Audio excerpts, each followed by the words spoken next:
കർത്താവായ യേശുക്രിസ്തുവിൻ്റെ നാമത്തിൽ എല്ലാ മാന്യ പ്രേക്ഷകർക്കും എൻ്റെ സ്നേഹവന്ദനം. ഇന്ന് പകൽക്കാലം ചിന്തയ്ക്കായിട്ട് ആധാരമായിട്ട് എടുക്കുന്ന ഒരു കാര്യം, നമ്മുടെ ജീവിതത്തിൽ വളരെ അത്യന്താപേക്ഷിതമായിട്ട് വേണ്ടിയ ഒരു കാര്യം, എന്നാൽ പലപ്പോഴും നമുക്കില്ലാതെ പോയൊരു കാര്യത്തെക്കുറിച്ചാണ്.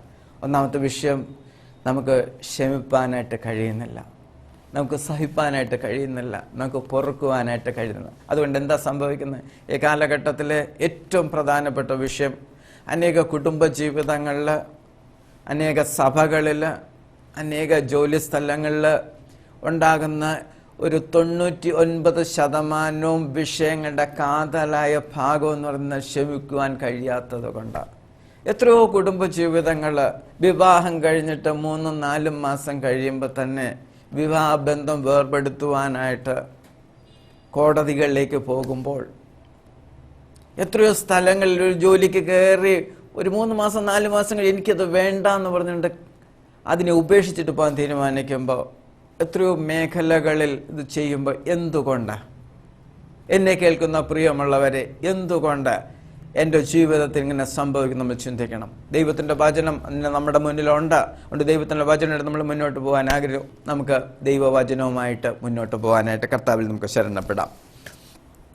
ഒരിക്കൽ യേശു കർത്താവിൻ്റെ അടുത്ത് തൻ്റെ ശിഷ്യന്മാരായ പത്രോസും എല്ലാം കൂടെ അടുത്ത് വന്ന സമയത്ത് പത്രോസിന് യേശു കർത്താവിനോടൊരു ചോദ്യം ചോദിക്കാനുണ്ട്. യേശു കർത്താവിനോട് പത്രോസ് ചോദിക്കുന്ന ചോദ്യമാണ് മത്തായിയുടെ സുവിശേഷം 18-ാം അധ്യായത്തിൻ്റെ 21-22 വാക്യങ്ങൾ.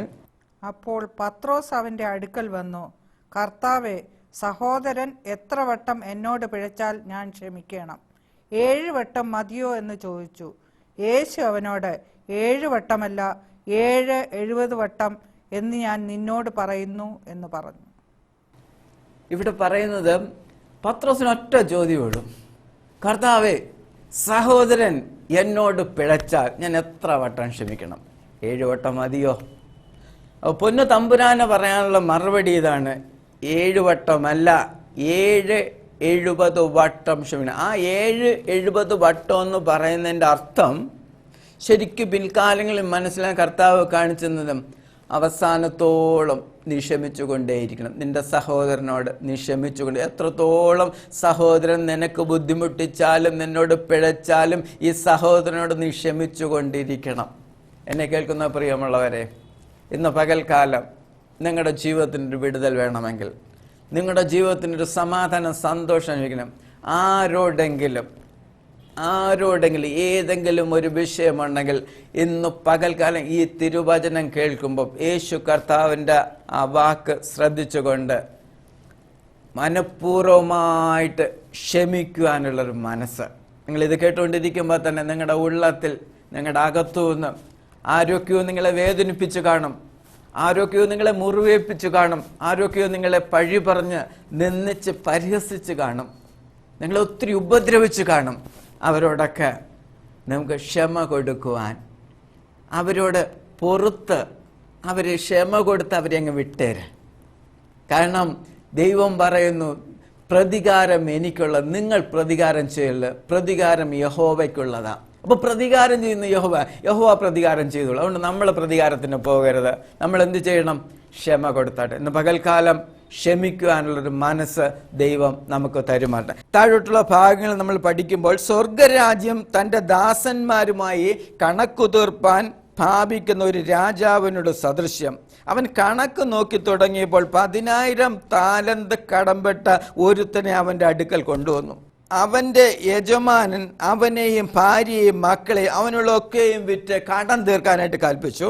അതുകൊണ്ട് ദാസൻ വീണ് അവനെ നമസ്കരിച്ചു. യജമാൻ എന്നോട് ക്ഷമിക്കണേ എന്ന് പറഞ്ഞു, ഞാൻ സകലവും തന്നു തീർക്കാം എന്ന് പറഞ്ഞപ്പോൾ യജമാനൻ ആ ദാസന്റെ എല്ലാ കടങ്ങളെയും ഇളച്ചു കൊടുത്ത് അവനെ സമാധാനമായിട്ട് വിട്ടു.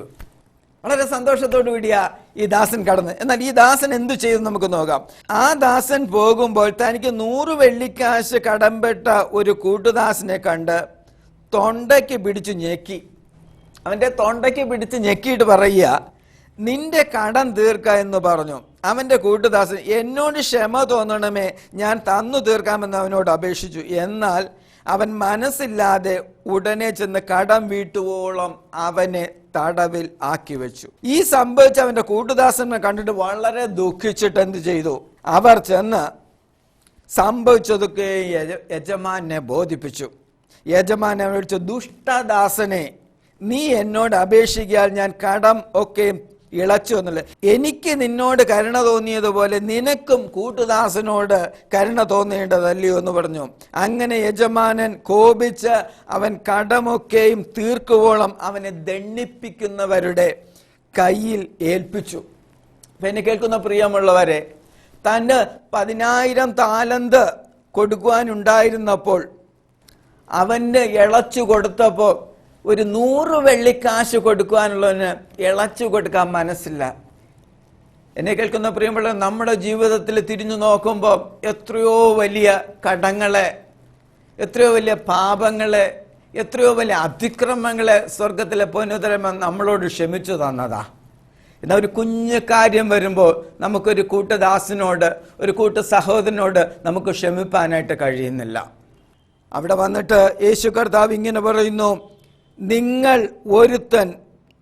ഓരോരുത്തൻ സഹോദരനോട് ഹൃദയപൂർവ്വം ക്ഷമിക്കാഞ്ഞാൽ സ്വർഗസ്ഥനായ എൻ്റെ പിതാവും നിങ്ങളോട് അങ്ങനെ തന്നെ ചെയ്യും. യജമാനൻ അവനെ വിളിച്ചു, ദുഷ്ടദാസനെ, നീ എന്നോട് അപേക്ഷിക്കയാൽ ഞാൻ ആ കടമൊക്കെ ഇളച്ചു തന്നുവല്ലോ. എനിക്ക് നിന്നോട് കരുണ തോന്നിയതുപോലെ നിനക്കും കൂട്ടുദാസനോട് കരുണ തോന്നേണ്ടതല്ലയോ എന്ന് പറഞ്ഞു. അങ്ങനെ യജമാനൻ കോപിച്ച് അവൻ കടമൊക്കെയും തീർക്കുവോളം അവനെ ദണ്ഡിപ്പിക്കുന്നവരുടെ കയ്യിൽ ഏൽപ്പിച്ചു. അതിൻ്റെ 35-ാമത്തെ വാക്യത്തിൽ ഇങ്ങനെ വായിക്കുന്നു, നിങ്ങൾ ഓരോരുത്തൻ സഹോദരനോട് ഹൃദയപൂർവ്വം ക്ഷമിക്കാഞ്ഞാൽ സ്വർഗസ്ഥനായ എൻ്റെ പിതാവ് അങ്ങനെ തന്നെ നിങ്ങളോടും ചെയ്യും. അപ്പം ഇവിടെ പറഞ്ഞിരിക്കുന്നത്, ഹൃദയപൂർവ്വം നിങ്ങളുടെ സഹോദരനോട് ക്ഷമിക്കാഞ്ഞാൽ സ്വർഗസ്ഥനായ പിതാവ് നമ്മളോട്. അപ്പോൾ നമ്മൾ അനേക വിഷയങ്ങൾ പ്രാർത്ഥിപ്പാനായിട്ട് നിൽക്കുമ്പോൾ നമ്മുടെ കുറവുകളും വിഷയങ്ങളൊക്കെ വെച്ചിട്ട് നമ്മൾ ദൈവത്തോട് പറയും, ദൈവമേ എൻ്റെ കുറവുകൾ എന്നോട് ക്ഷമിക്കണമേ എന്ന് ചോദിക്കുമ്പോൾ നമുക്കാരോടെങ്കിലും കുറവുകൾ നമ്മൾ ക്ഷമിക്കാതുണ്ടെങ്കിൽ സ്വർഗത്തിലെ പൊന്നുതമ്പുരാൻ പറയുന്നു, ഞാനും ക്ഷമിക്കത്തില്ല. എന്നെ കേൾക്കുന്ന അങ്ങനെയാണെങ്കിൽ യേശു കർത്താവ് തൻ്റെ ശിഷ്യന്മാരെ പ്രാർത്ഥന പഠിപ്പിക്കുമ്പോൾ മത്തായിയുടെ സുവിശേഷം 6-ാം അധ്യായം അതിലേക്ക് കടന്നിട്ട് കർത്താവ് തൻ്റെ ശിഷ്യന്മാരെ പ്രാർത്ഥിപ്പാൻ പഠിപ്പിക്കുന്ന, സ്വർഗസ്ഥനായ ഞങ്ങളുടെ പിതാവേ, നിന്റെ നാമം വിശുദ്ധീകരിക്കപ്പെടണമേ എന്ന് പറഞ്ഞ് പ്രാർത്ഥിച്ചിട്ട് അത് കഴിഞ്ഞിട്ട് പറയുന്നു, ഞങ്ങളുടെ കടക്കാരോട് ഞങ്ങൾ ക്ഷമിച്ചിരിക്കുന്നത് പോലെ ഞങ്ങളുടെ കടങ്ങളെ ഞങ്ങളോടും ക്ഷമിക്കണമേ.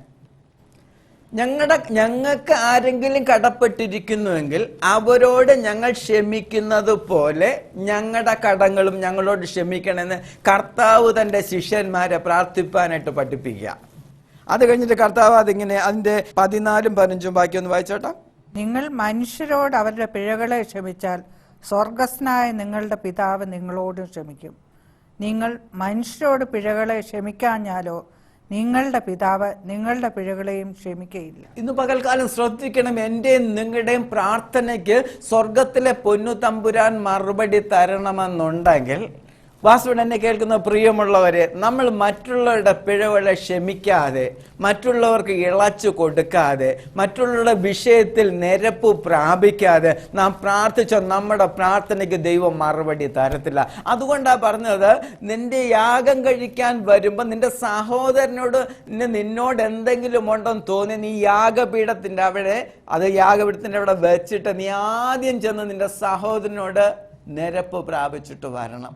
സൗരൻ കൂടെ ഉള്ളപ്പോൾ സൗരനോട് നിരപ്പ് പ്രാപിച്ചിട്ട് വന്നിട്ട് വേണം യാഗം കഴിക്കാൻ. പലപ്പോഴും ആലയത്തിൽ കടന്നു വരുമ്പോൾ ഇന്നത്തെ സഭയുടെ പെന്തക്കോസ്തൽ അനുഭവത്തിൻ്റെ ഒരു കാര്യം ഞാൻ ചോദിക്കുന്നത്, എത്രയോ സഭകൾക്കകത്ത് കയ്പുകളും വിദ്വേഷവും വെച്ച് ക്ഷമ കൊടുക്കാൻ കഴിയാതെ വരുന്ന വ്യക്തി ജീവിതങ്ങളുണ്ട്. മാസത്തിൽ ഒരു ദിവസം വന്ന് ദൈവത്തോട് പറയും, കർത്താവേ എൻ്റെ കുറവുകൾ ക്ഷമിക്കണേ എന്ന് പറഞ്ഞ് തിരുവത്താഴം എടുക്കുന്ന എത്രയോ വ്യക്തി ജീവിതങ്ങളുണ്ട്. നിങ്ങളോട് സ്നേഹത്തോട് പറയുന്നു, ദൈവസന്നിധിയിൽ കടന്നു വരുമ്പോൾ ക്ഷമ കൊടുക്കാൻ ആലയത്തിന്റെ പടി ചവിട്ടരുത്. നസ്രായന യേശു കർത്താവിന്റെ അധികാരമുള്ള നാമത്തിൽ കർത്താവിന്റെ രക്ഷിതാവെ സ്വീകരിച്ച് പിതാവിന്റെയും പുത്രന്റെയും പരിശുദ്ധാത്മാവിന്റെ നാമത്തിൽ സ്നാനപ്പെട്ട് അഭിഷേകം പ്രാപിച്ചിരിക്കുന്ന ദൈവ പൈതലോട് ദൈവത്തിന്റെ പരിശുദ്ധാത്മാവ് പറയുന്നു, ഈ നാളിൽ അലക്ഷ്യമായിട്ട് നിങ്ങൾ കാണരുതേ. ദൈവം പറഞ്ഞ വചനം ദൈവം പറഞ്ഞാൽ പറഞ്ഞതുപോലെ ചെയ്യുന്നത്. എന്തുകൊണ്ടാണ് ഇന്നും പെന്തക്കോസ്തൽ അനുഭവിക്കുന്ന അനേക വ്യക്തി ജീവിതങ്ങളിലെ രോഗങ്ങളായിരിക്കുന്നവർ, ഭാരങ്ങളായിരിക്കുന്നവരെ കരമുയർത്താൻ പറഞ്ഞാൽ ഏറ്റവും രക്ഷിക്കപ്പെട്ടവരുടെ കരം അനേകർ ഉയരുന്നത് കാണാൻ കഴിയും. എന്തുകൊണ്ടാണ്? വ്യവസ്ഥ പ്രകാരമല്ലാതെ തിരുവത്താഴം എടുക്കുന്നത് കൊണ്ട്. ക്ഷമിച്ചു കൊടുക്കേണ്ടത് ക്ഷമിച്ചു കൊടുക്കാൻ കഴിയത്തില്ല, സഹിക്കേണ്ടത് സഹിക്കുവാൻ കഴിയുന്നില്ല, പൊറുക്കേണ്ടത് പൊറുക്കുവാൻ കഴിയാതെ അനേക വ്യക്തി ജീവിതങ്ങളെ ഇന്ന് പകൽക്കാലം വിളിച്ചു പറഞ്ഞു. ഇന്ന് പകൽക്കാലം ഇത് കേട്ടുകൊണ്ടിരിക്കുമ്പോൾ നിങ്ങളുടെ അകത്തൊരു പാപബോധം വരുന്നെങ്കിൽ, നിങ്ങളുടെ അകത്തൊരു മാനസാന്തരത്തിനൊരു ഭാവം ദൈവത്തിന്റെ ആത്മാവ് ഉള്ളിൽ പ്രേരിപ്പിക്കുന്നെങ്കിൽ ക്ഷമ കൊടുത്താട്ടെ. കൂടെയുള്ള ദൈവദാസന്മാരോടായിക്കോട്ടെ, കൂടെയുള്ള വിശ്വാസികളായിട്ട്, കൂട്ടിലുള്ള ഏത് ദൈവമക്കളോട്, നമ്മുടെ കുടുംബത്തിലുള്ള വ്യക്തി ജീവിതങ്ങളായിട്ട്, അമ്മായിയമ്മയോടാകട്ടെ, അമ്മായിയപ്പനോടാകട്ടെ, ഭർത്താവിനോടാകട്ടെ, ഭാര്യയോടായിട്ട്, ആരെങ്കിലോടായിട്ട് ഏതെങ്കിലും ഒരു വിദ്വേഷമുണ്ടെങ്കിൽ, ഒരു പകയുണ്ടെങ്കിൽ, ഒരു നീരസമുണ്ടെങ്കിൽ, ഈ ഇരിക്കുന്ന നിമിഷം നിങ്ങളും ഞാനും ക്ഷമ കൊടുക്കാൻ തയ്യാറാണോ? ദൈവത്തോട് പറ, കർത്താവേ വാസ്തവമായിട്ട് ഞാൻ ക്ഷമ കൊടുക്കും. അങ്ങനെ ഒന്ന് ക്ഷമ കൊടുത്തിട്ട് ഒന്ന് പ്രാർത്ഥിക്കുവാൻ തുടങ്ങിയാൽ, എന്നെ കേൾക്കുന്ന പ്രിയമുള്ളവരെ, നമ്മുടെ പ്രാർത്ഥനയ്ക്ക് സ്വർഗത്തിലെ പൊന്നു തമ്പുരാൻ മറുപടി തരുക തന്നെ ചെയ്യും. അല്ല, യോഹന്നാൻ 18:15 മുതൽ 18 വാക്യങ്ങളിൽ കർത്താവിനെ തള്ളിപ്പറയുന്ന പത്രോസ്, നിങ്ങളും ഞാനും ആണെങ്കിൽ ആ പത്രോസിന്റെ അടുത്ത് പിന്നെ വരത്തില്ലായിരുന്നു. എന്നാൽ ആ തള്ളിപ്പറയുന്ന പത്രോസിനെ സ്നേഹിക്കുന്ന യേശു, ആ പത്രോസിനോട് അവസാനം കർത്താവ് ചോദിക്കുക, ഇവയിലധികമായിട്ട് നീ എന്നെ സ്നേഹിക്കുന്നു? എന്നെ കേൾക്കുന്ന പ്രിയമുള്ളവരെ, ഇന്ന് പകൽക്കാലം ദൈവത്തിന്റെ ആത്മാവ് നിങ്ങളൊരിക്കും മറ്റൊന്നിനേക്കാളും അധികമായിട്ട് യേശുവിനെ സ്നേഹിപ്പാനൊരു മനസ്സ് ഇന്ന് പകൽക്കാലം വെക്കാമോ? കാരണം യേശു നിങ്ങളെ സ്നേഹിച്ചുകൊണ്ട്, യേശു നിങ്ങളുടെ പാപങ്ങൾ ക്ഷമിച്ചു തന്നുള്ളു, യേശു നിങ്ങളുടെ കുറവുകൾ ക്ഷമിച്ച്, നിങ്ങളുടെ എല്ലാ കടങ്ങളും കർത്താവ് കാൽവരി ക്രൂശിൽ 3 ആണിമേൽ തൂങ്ങി നിങ്ങൾക്ക് വേണ്ടിയിട്ട് പാപങ്ങൾക്ക് പരിഹാരമായി തീർന്നത് കൊണ്ട് ഈ കർത്താവിനെ സ്നേഹിപ്പാൻ നമുക്ക് തീരുമാനം എടുക്കാൻ കഴിയുമോ? അത് കഴിഞ്ഞിട്ട് തന്റെ ക്രൂശിലെ കള്ളനെ കുറിച്ച് ലൂക്കോസിന്റെ സുവിശേഷം 23-ാം അധ്യായത്തിന്റെ 39 മുതൽ 43 വാക്യം, ക്രൂശിൽ കിടന്നുകൊണ്ട് ഇടത്തും വലത്തും കിടക്കുന്നവർ പറയാ, 2 കള്ളന്മാരും പറയാം. അതിൽ ഒരുവൻ പറഞ്ഞു, കർത്താവിനെ ദുഷിച്ച് പറയാൻ മാറ്റും, അയ്യോ ഞങ്ങൾ കുറ്റം ചെയ്തിട്ടല്ലയോ ചെയ്യുന്നത്, ഇവനോ കുറ്റം ചെയ്യാതെ. ആ കുറ്റം ചെയ്യാൻ കർത്താവിന്റെ മുന്നിലേക്ക് നോക്കിയ ആ കള്ളനും ദൈവം മനസാന്തരം കൊടുത്തു. നീ ഇന്ന് എന്നോടുകൂടെ പറുദീസയിൽ ഇരിക്കുമെന്ന് പറഞ്ഞ് അവന് ക്ഷമ കൊടുക്കുന്ന യേശുവിനെ നമുക്ക് കാണുവാൻ കഴിയും. തന്നെ ക്രൂശിച്ച യഹൂദന്മാർ ക്രൂശിക്കുമ്പോഴും അവന് ചെയ്യാവുന്ന എല്ലാ പീഡകളും ചെയ്ത് 3 ആണിമേൽ തൂക്കി കിടക്കുമ്പോഴും കർത്താവിന് പറയാൻ ഒറ്റക്കനെ, ദൈവമേ ഇവർ ചെയ്യുന്നത് അറിയാകിയാൽ ഇവരോട് ക്ഷമിക്കണമേ.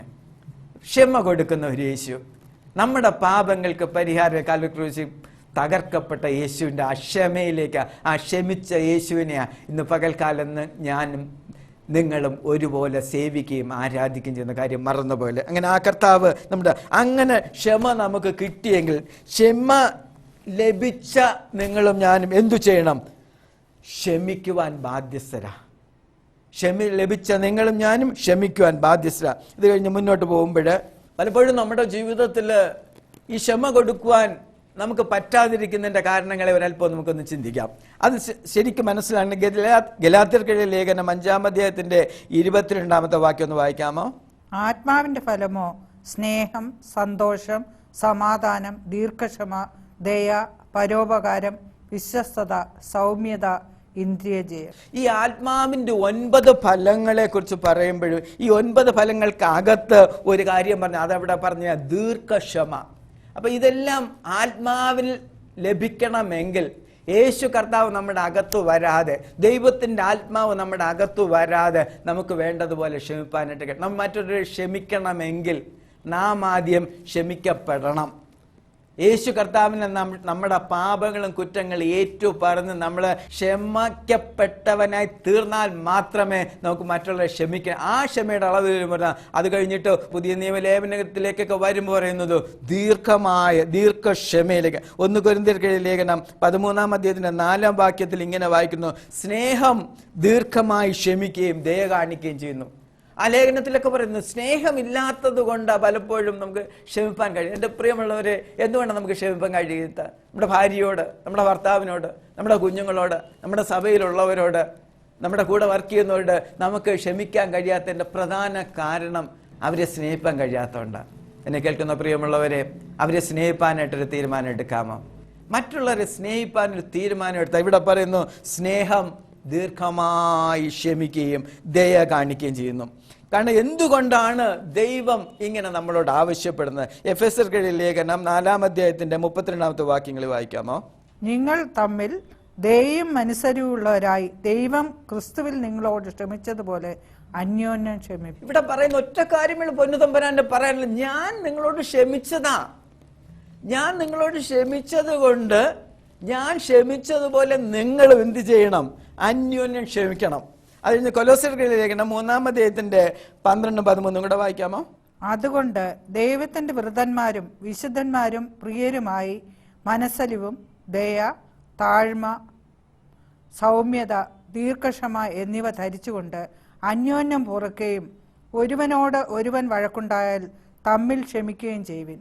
കർത്താവ് നിങ്ങളോട് ക്ഷമിച്ചതുപോലെ നിങ്ങളും ചെയ്യുവിൻ. ഇവിടെയും പറഞ്ഞത് കർത്താവ് നിങ്ങളോട് ക്ഷമിച്ചതുപോലെ ചെയ്യാൻ. എന്നിട്ട് പറഞ്ഞ ഒരുവനോട് ഒരുവന് വഴക്കുണ്ടായാൽ ഒന്ന് തമ്മിലൊന്ന് ക്ഷമിച്ചു കൊടുക്കേ, ഒന്ന് സഹിച്ചു കൊടുക്കേ. എന്നെ കേൾക്കുന്ന പ്രിയമുള്ള ഒരു ദൂത് പറയാം. നിങ്ങളുടെ ജീവിതത്തിൽ നിങ്ങൾ ആരെങ്കിലും നിങ്ങളോട് വഴക്കുണ്ടാകുമോ ഒരു സോറി പറയാൻ കഴിയുമെങ്കിൽ, ഒന്ന് ക്ഷമിച്ചു കൊടുക്കാൻ കഴിയുമെങ്കിൽ, നിങ്ങളുടെ കുടുംബജീവിതത്തിൽ ഒന്ന് ശ്രമിച്ചു നോക്കുക. ഭാര്യയും ഭർത്താവായിട്ട് വന്ന എത്രയോ പിണക്കങ്ങൾ ഒരു ഡൈവേഴ്സിന്റെ ഒരു വക്കത്ത് കൊണ്ട് എത്തിക്കുമ്പം ഒരു സോറി പറയാൻ കഴിഞ്ഞാൽ, അനേകം മക്കള് ആത്മഹത്യ ചെയ്യുമ്പോൾ അവരോടൊന്ന് സോറി പറയാൻ കഴിഞ്ഞിരുന്നെങ്കിൽ ആ മകൾ അങ്ങനെ ചെയ്യുമായിരുന്നോ? അല്ലെങ്കിൽ ആ മകൻ ആ ദുരന്തത്തിൽ ചെന്ന് ചാടുമായിരുന്നോ? എന്നെ കേൾക്കുന്ന പ്രിയമക്കളെ, സോഷ്യൽ മീഡിയകളിലൂടെ ഒക്കെ നമ്മൾ കേൾക്കുന്നു അനേക പ്രയാസങ്ങളുടെ ബുദ്ധിമുട്ട്, എൻ്റെ ദുരന്തങ്ങൾക്ക് അതിൻ്റെയൊക്കെ മൂല കാരണം നമ്മുടെയൊക്കെ അകത്ത് വ്യാപരിക്കുന്ന പകയും പിണക്കവും അത്രേ. ഈ നാളുകളിൽ ഈ പകയും പിണക്കവും ഒന്ന് മാറ്റിയിട്ട് ഒന്ന് ക്ഷമ കൊടുക്കുവാൻ. ഇന്ന് പകൽക്കാൻ നിങ്ങൾക്ക് മറ്റൊന്നും നേടിയില്ല, ഒരു വലിയ വചന വെളിപ്പാട് കിട്ടിയില്ലെങ്കിലും വേണ്ട, ദൈവത്തോട് പ്രാർത്ഥിക്കും, കർത്താവേ ക്ഷമിക്കുവാനുള്ള കൃപ എനിക്ക് തരണമേ. യേശുവേ ക്ഷമിക്കുവാനൊരു മനസ്സെനിക്ക് തരണമേ. സഹിക്കുവാനൊരു മനസ്സ്, ഒരു പൊറുക്കുവാനൊരു മനസ്സെനിക്ക് തരണമേ. നമുക്ക് ദൈവത്തോട് ഒരാൾക്ക് വേണ്ടിയിട്ട് മറ്റൊരാൾക്ക് എങ്ങനെ ആ ക്ഷമ കൊടുക്കുന്ന വിഷയത്തിലേക്ക് നമുക്ക് പ്രാർത്ഥിപ്പാനായിട്ട് കഴിയും. നമുക്ക് നമ്മുടെ ക്ഷമ കിട്ടുവാനായിട്ട് നമുക്ക് ദൈവത്തോട് പ്രാർത്ഥിക്കണം. എന്നാൽ മറ്റൊരാൾക്ക് ക്ഷമ കിട്ടുവാൻ നമുക്ക് ആ ഇടിവിൽ നിന്ന് പ്രാർത്ഥന. അത് മനസ്സിലാക്കണമെങ്കിൽ യാക്കോബിന്റെ ലേഖനം 5-ാം അധ്യായത്തിൽ ഇങ്ങനെ വായിക്കുന്നുണ്ട്. കാരണം നിങ്ങളിൽ ദീനമായി കിടക്കുന്നവൻ സഭയിലെ മൂപ്പനെ വരുത്തട്ടെ. അങ്ങനെ മൂപ്പൻ വന്നിട്ട് തന്നെ എണ്ണ പൂശി പ്രാർത്ഥിക്കട്ടെ എന്ന് പറയും. അപ്പൊ എന്നിട്ട് ഒരുവന് വേണ്ടി ഒരുവൻ തമ്മിൽ തമ്മിൽ പാപങ്ങളെ ഏറ്റുപറഞ്ഞു പ്രാർത്ഥിച്ചാൽ എന്ത് സംഭവിക്കും? അവിടെ ഇങ്ങനെ വരുന്നത് എൻ്റെ 16-ാം അധ്യായം ഇങ്ങനെ വെക്കുന്നു, എന്നാൽ നിങ്ങൾക്ക് രോഗശാന്തി വരേണ്ടതിന് തമ്മിൽ പാപങ്ങളെ ഏറ്റുപറഞ്ഞ ഒരുവന് വേണ്ടി ഒരുവൻ പ്രാർത്ഥിപ്പൻ. അതിനു മുമ്പ് കർത്താവ് പറയുന്നത്, അവൻ പാപം ചെയ്തിട്ടുണ്ടെങ്കിൽ അവനോട് ക്ഷമിക്കും. അവനെ രോഗസൗഖ്യം കൊടുത്തിട്ട് അവൻ പാപം ചെയ്തിട്ട് അവനെ ക്ഷമിച്ച് അവനെ എഴുന്നേൽപ്പിക്കും. അപ്പോൾ അവനെ എഴുന്നേൽപ്പിക്കാനായിട്ട് കാരണമായത് മറ്റൊരുവനാ. അപ്പോൾ ഒരുവൻ ക്ഷീണിച്ച് കിടക്കുമ്പോൾ, ഒരു സഹോദരൻ തളർന്ന് കിടക്കുമ്പോൾ നിങ്ങളും ഞാനും അടുത്ത് നിന്നിട്ട് തമ്മിൽ തമ്മിൽ പാപങ്ങൾ ഏറ്റു പറഞ്ഞൊന്ന് പ്രാർത്ഥിക്കണം. കാരണം ആദ്യം നമ്മൾ നമ്മുടെ പാവങ്ങൾക്ക് വേണ്ടിയിട്ട് ദൈവത്തോട് ക്ഷമ ചോദിച്ചു, ദൈവം നമ്മളെ ക്ഷമിച്ചു, ദൈവം നമ്മളെ വിടുവിച്ചു. ഇനി ചെയ്യുന്ന മറ്റുള്ളവർ. മോശ പോലും ചെയ്തത് എന്താ? തൻ്റെ ജനത്തിന് വേണ്ടിയിട്ട് ഇടിവിൽ നിന്ന് പ്രാർത്ഥിച്ചു. ഈ നാളുകളിൽ അങ്ങനൊരു പ്രാർത്ഥന, ദൈവമേ ക്ഷമ കിട്ടാതിരിക്കുന്ന, പാപത്തിൻ്റെ ആ പടുകുഴിയിലായിരിക്കുന്ന, അല്ലെങ്കിൽ പാപത്തെ പച്ചവെള്ളം പോലെ കുടിച്ചുകൊണ്ടിരിക്കുന്ന, മ്ലേച്ഛതയിലായിരിക്കുന്ന, മദ്യത്തിനും മയക്കുമരുന്നായിരിക്കുന്ന ഒരു വലിയ കൂട്ടം, അവർക്ക് വേണ്ടിയിട്ട് ഇടിവിൽ നിന്ന് നമുക്ക് പ്രാർത്ഥിപ്പാനായിട്ട് കഴിയും. അങ്ങനെ കരയുവാൻ സന്മനസ്സുകൾ എത്ര പേരുണ്ട്? രാത്രിയുടെ യാമങ്ങളിൽ എന്നെ കേൾക്കുന്ന പ്രിയമുള്ളവര് ഒരു 3 മണിക്കൊക്കെ പുലർകാലേക്ക് ഒന്ന് എഴുന്നേറ്റിരുന്ന് ദൈവത്തോട് പ്രാർത്ഥിക്കുക, കർത്താവേ ഈ പട്ടണത്തോട് ഒരു ദയ കാണിക്കണമേ, ഈ പട്ടണത്തോട് ഒരു വിടുതൽ കാണിക്കണം. അനേകർ നശിച്ചു പോകുന്ന ആത്മാക്കൾക്ക് വേണ്ടി പ്രാർത്ഥിപ്പാൻ നമുക്ക് ഒരുങ്ങാൻ കഴിയും. അവർക്ക് ദൈവം ക്ഷമ കൊടുക്കുക. ആ ക്ഷമ നിങ്ങൾക്കും എനിക്കും ലഭിച്ച ക്ഷമ അവരും പ്രാപിപ്പാനായിട്ട് നമുക്ക് ഏൽപ്പിച്ചു കൊടുക്കാം. അത് ശരിക്കൊന്നും ആ ദേശങ്ങൾക്ക് വേണ്ടി പ്രാർത്ഥിക്കുന്ന വിഷയം നമ്മളൊന്ന് മനസ്സിലാക്കണമെങ്കിൽ 1 ദിനവൃത്താന്തം 7:14 നമുക്ക് വായിക്കാം. 1 ദിനവൃത്താന്തം 7:14. എന്റെ നാമം വിളിക്കപ്പെട്ടിരിക്കുന്ന എന്റെ ജനം തങ്ങളെ തന്നെ താഴ്ത്തി പ്രാർത്ഥിച്ച് എന്റെ മുഖം അന്വേഷിച്ച് തങ്ങളുടെ ദുർമാർഗങ്ങളെ വിട്ടുതിരിയുമെങ്കിൽ ഞാൻ സ്വർഗത്തിൽ നിന്ന് കേട്ട് അവരുടെ പാപം ക്ഷമിച്ച് അവരുടെ ദേശത്തിന് സൗഖ്യം വരുത്തി കൊടുക്കും. അപ്പം അവരുടെ പാപം ക്ഷമിക്കണമെങ്കിൽ, അവരുടെ ദേശത്തിന് സൗഖ്യം ലഭിക്കണമെങ്കിൽ ഒരു കൂട്ടം ജനം, എൻ്റെ നാമം വിളിക്കപ്പെട്ടിരിക്കുന്ന എൻ്റെ ജനം, ദൈവം പറയുക, എൻ്റെ നാമം വിളിക്കുന്ന എൻ്റെ ജനം, എൻ്റെ സ്വന്തം ജനം, നിങ്ങളോട് പറയാ, നിങ്ങൾ വിളിച്ചാൽ, നിങ്ങൾ അങ്ങനെ നിങ്ങളെ തന്നെ ഒന്ന് താഴ്ത്തിയിട്ട് എന്ത് ചെയ്യണം? തങ്ങളുടെ ദുർമാർഗങ്ങളെ തിരിച്ചറിയണമേ. നിങ്ങളും ഞാനും ചെയ്യുന്ന അനേക ദുർമാർഗങ്ങളെ തിരിച്ചറിഞ്ഞുകൊണ്ട് ദുർമാർഗങ്ങളെ വിട്ട് തിരിയുമെങ്കിൽ നിശ്ചയമായിട്ടും സ്വർഗത്തിൽ നിന്ന് കേട്ട് അവരുടെ പാപം ക്ഷമിച്ച് അവരുടെ ദേശത്തിന് ദൈവം സൗഖ്യം വരുത്തി കൊടുക്കും. എന്നെ കേൾക്കുന്ന പ്രിയമുള്ളവരെ, ദൈവം ഇങ്ങനെ നമ്മളെ അനുഗ്രഹിക്കുമാറാകട്ടെ. അത് കഴിഞ്ഞിട്ട് എന്നാൽ ദൈവം ക്ഷമിക്കാത്ത ഒരു വലിയൊരു പാപമുണ്ട്, അത് മനസ്സിലാക്കണം. ദൈവം മറ്റെല്ലാ പാപങ്ങളും ദൈവം ക്ഷമിച്ചു, പക്ഷെ ദൈവം ക്ഷമിക്കാത്തൊരു പാപം നമ്മൾ ചിന്തിക്കാതെ മറന്നു പോകരുത്. മത്തായിയുടെ സുവിശേഷം 12-ാം അധ്യായം അതിൻ്റെ 31-32 വാക്യങ്ങൾ. അതുകൊണ്ട് ഞാൻ നിങ്ങളോട് പറയുന്നത്, സകല പാപവും ദൂഷണവും മനുഷ്യരോട് ക്ഷമിക്കും, ആത്മാവിന് നേരെയുള്ള ദൂഷണമോ ക്ഷമിക്കുകയില്ല. ആരെങ്കിലും മനുഷ്യപുത്രന് നേരെ ഒരു വാക്ക് പറഞ്ഞാൽ അത് അവനോട് ക്ഷമിക്കും. പരിശുദ്ധാത്മാവിന് നേരെ പറഞ്ഞാലോ ഈ ലോകത്തിലും വരുവാനുള്ളതിലും അവനോട് ക്ഷമിക്കും. എന്നെ കേൾക്കുന്ന പ്രിയമുള്ളവരെ, സകല പാപവും ദൂഷണവും മനുഷ്യരോട് ക്ഷമിക്കും. എന്നാൽ ദൈവത്തിന്റെ പരിശുദ്ധാത്മാവിന് നേരെയുള്ള ദൂഷണമോ ക്ഷമിക്കത്തില്ല നല്ലിച്ചത് പൊന്നു തമ്പുരാൻ പറഞ്ഞെങ്കിൽ, എന്നെ കേൾക്കുന്ന പ്രിയമുള്ളവരെ, മറ്റൊരു വ്യക്തി അന്യഭാഷ പറയുന്നതോ, മറ്റൊരാൾ ആത്മാവിൽ നിറയുന്നതോ, മറ്റൊരാൾ ചിലപ്പോൾ അഭിഷേകത്തെ തറയിൽ വീഴുന്നത് കാണുമ്പോൾ, അല്ലെങ്കിൽ മറ്റൊരാൾ ആത്മാവിൽ എന്തെങ്കിലും ചെയ്യുന്ന കാണുമ്പോൾ വിധിക്കുവാൻ പോകരുത്. എന്നെ കേൾക്കുന്ന പ്രിയമുള്ളവരെ, അനേക വിശ്വാസികൾ ഈ ഒരു വിഷയത്തിൽ പാപം ചെയ്തുകൊണ്ടിരിക്കുക. എന്നെ കേൾക്കുന്ന പ്രിയമുള്ളവരെ, ദൈവത്തിന്റെ പരിശുദ്ധാത്മാവിനെ നിങ്ങളും ഞാനും നിയന്ത്രിക്കാൻ പോകരുത്. ദൈവത്തിന്റെ പരിശുദ്ധാത്മാവ് അതിന്റെ ഹിതപ്രകാരം ചെയ്യുമ്പോൾ, ദൈവത്തിന്റെ സഭയ്ക്കകത്തായിക്കോട്ടെ എവിടെയായാലും ദൈവത്തിന്റെ പരിശുദ്ധാത്മാവിന്റെ നിയന്ത്രണം വ്യാപരിക്കണം. അതിനെ നോക്കിയിട്ട് നിങ്ങൾ ഞാൻ വിധിക്കരുത്, അത് ദൈവം ചെയ്തുകൊള്ളും. അതുകൊണ്ടാണ് പറഞ്ഞത്, ശരിക്കും ശ്രദ്ധിച്ചു കൊള്ളണമേ. എന്നേക്കാൾ പ്രിയമുള്ളവരെ, പരിശുദ്ധാത്മാവിന് നേരെ പറഞ്ഞാലോ ഈ ലോകത്തിലും വരുവാനുള്ളതിലും അവനോട് ക്ഷമിക്കത്തില്ല. ദൈവം ക്ഷമിക്കത്തില്ല എന്ന് പറഞ്ഞാൽ ക്ഷമിക്കത്തില്ല. എന്നെ കേൾക്കുന്ന പ്രിയ, വളരെ ഭയത്തോടെ ഈ വിഷയം നിങ്ങളും ഞാൻ കാണണമെന്ന് ദൈവത്തിന്റെ കൃപയിൽ നിങ്ങളെ ആശ്രയിച്ച് പ്രാർത്ഥിക്കുന്നു. ഏറ്റവും സൗഭാഗ്യപരമായ ഒരു അനുഭവം എന്താ? സങ്കീർത്തനം 32:1 ഇങ്ങനെ വായിക്കുന്നു, ലംഘനം ക്ഷമിച്ചും പാപം മറച്ചും കിട്ടിയവൻ ഭാഗ്യവാൻ. ലംഘനം ക്ഷമിച്ചു കിട്ടണം, പാപം മറച്ചു കിട്ടണം. ദൈവത്തോട് ചോദിച്ചാൽ നിശ്ചയമായും അത് നമുക്ക് പാപം ക്ഷമിച്ച് ദൈവം തന്നതാ. ആരുമെങ്കിൽ യേശുവിൻ്റെ അടുത്ത് ഒന്ന്, രക്ഷിതാവേ, കർത്താവെ എൻ്റെ പാപം ക്ഷമിക്കണമെന്ന് പറയുമ്പോൾ ദൈവം നമ്മുടെ പാപം ക്ഷമിച്ചു തന്നതാ.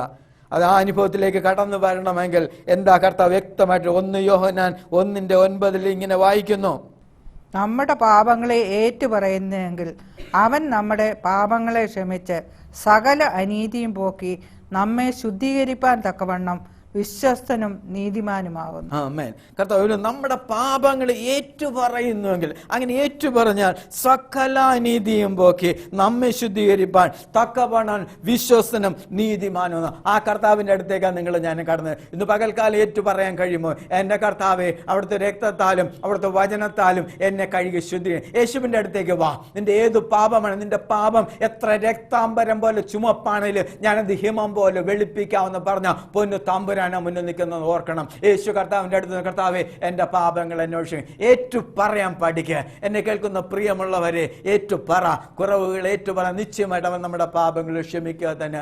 നിങ്ങളുടെ പാപങ്ങളെ ഞാൻ സമുദ്രത്തിന്റെ ആഴങ്ങൾ ഇട്ടു കളയുമെന്ന് പറയുന്ന ദൈവം ആദ്യം ഓർക്കത്ത് പോലുമില്ല എന്ന് പറയാം. നമ്മുടെ അറിയായ്മയുടെ കാലങ്ങളെ പാപങ്ങളെ ദൈവം ഗണ്യമാക്കത്തില്ല. യേശുവിൻ്റെ അടുത്തേക്ക് വരുവാൻ കഴിയുമോ? യേശു നിങ്ങളുടെ എല്ലാ പാപങ്ങളും ക്ഷമിച്ച് നിങ്ങളെ ശുദ്ധീകരിച്ച് നിങ്ങളെ വിശുദ്ധിയെ നിങ്ങളെ നീതിമാന്മാരാക്കി അവൻ വിളിച്ചവരെ നീതീകരിച്ച് തേജസ്കരിച്ചു കൊണ്ടിരിക്കുക. ദൈവത്തെ നന്ദിയോടെ ഞാൻ സ്തുതിക്കുന്നു. നാടിനെ കാണുവാനായി, അവിശ്രമ നാടിനെ കാണുവാനായി, വാഗ്ദത്ത നാടിനെ കാണുവാനായി, അവിശ്രമ നാടിനെ കാണുവാനായി, കൊതിപ്പൂ